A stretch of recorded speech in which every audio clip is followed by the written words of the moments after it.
ఓం నమః శివాయ శ్రీమాత్రే నమః. మిత్రులకి శ్రేభిలాషులకి అలాగే నన్ను ఇంతగా ఆదరిస్తున్న యూట్యూబ్ ప్రేక్షకులందరికీ కూడా పేరు పేరు ధన్యవాదాలు. మిత్రులారా, మీ అందరికీ పరాదేవత ఎల్లవేళలా మీతో ఉండి మీ మనోవాంఛ నెరవేర్చాలని మనస్ఫూర్తిగా కోరుకుంటున్నాను. మీ అందరికీ ముఖ్యమైన ఒక తేలికైన దోష నివారణ పరిహారం చెప్తాను. ఇది వాస్తు దోషానికి సంబంధించింది. చాలామంది అద్దీంట్లో ఉన్నాం గురువుగారు, మాకు వాస్తు దోషాలు ఉన్నాయి. మనకి ఈరోజు నాగపంచమి.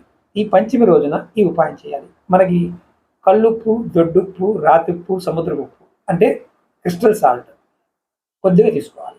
ఇది ఎన్నో ఉపాయాల్లో మనం వాస్తు దోషాల నివారణకి మనం ఉపయోగిస్తూ ఉంటాం. ఈ ఉపాయం ఎలా చేయాలో చెప్తాను. మీరు ఎవరైనా సరే ఈరోజు మీరు కాస్త కల్లుప్పుని నీళ్ళలో వేసుకుని స్నానం చేయడం వల్ల మీకు వాస్తు దోషాలు, మీ ఒంటి మీద ఉన్న ఇంటి ప్రభావం తగ్గుతుంది.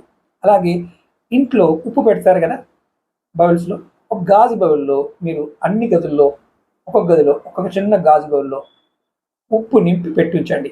తర్వాత 15 రోజుల తర్వాత ఆ ఉప్పు తీసి నీళ్ళల్లో కలిపేయండి. అలాగే మనకి కొబ్బరికాయతో ఒక అద్భుతమైన ఉపాయం చెప్తాను వాస్తు దోషానికి. మనకి చెట్టు నుండి ఈరోజు మీరు తీసుకోవాల్సింది ఏంటంటే ఎండి రాలి పడిపోయిన కొబ్బరికాయ తెచ్చుకోవాలి. దాన్ని శుభ్రం చేసి పసుపు, కుంకుమ, గంధంతో చక్కగా అలంకరించండి.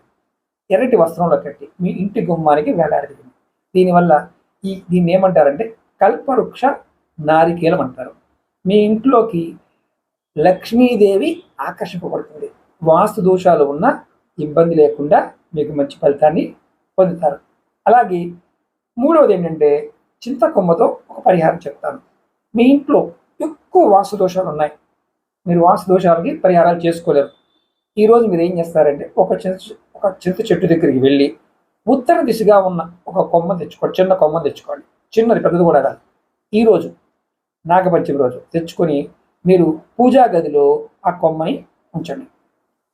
దీన్ని మళ్ళీ నక్షత్రం అంటే క్యాలెండర్ చూడండి, చిత్తా నక్షత్రం నుంచి పూర్వాషాఢ నక్షత్రం వచ్చే వరకు మీ పూజా గదిలోనే ఉంచండి. అంటే ఈరోజు పెట్టారనుకోండి, ఈ రోజు నుండి మీరు చిత్తా నక్షత్రం నుంచి పూర్వాషాఢ నక్షత్రం వచ్చే వరకు మీ పూజా గదిలోనే ఉంచండి.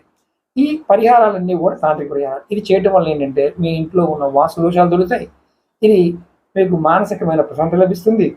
అద్దీంట్లో ఉన్న ఈ చిన్న పరిహారాలు, ఈ మూడిట్లో ఏ ఒక్క పరిహారం చేసినా, 3 పరిహారాలు చేసినా మంచి ఫలితాలు పొందుతారు. అలాగే మీకు ఈ వీడియో నచ్చినట్లయితే లైక్ చేయండి, ఛానల్ సబ్స్క్రైబ్ చేసుకోండి, పక్కనే ఉన్న గంట సింబల్ యాక్టివేట్ చేసుకొని 10 మంది మిత్రులకి షేర్ చేయండి. ఇది 15 రోజుల తర్వాత అంటే పూర్వాషాఢ నక్షత్రం వచ్చే వరకు ఉంచిన తర్వాత, పూర్వాషాఢ ఉంచిన తర్వాత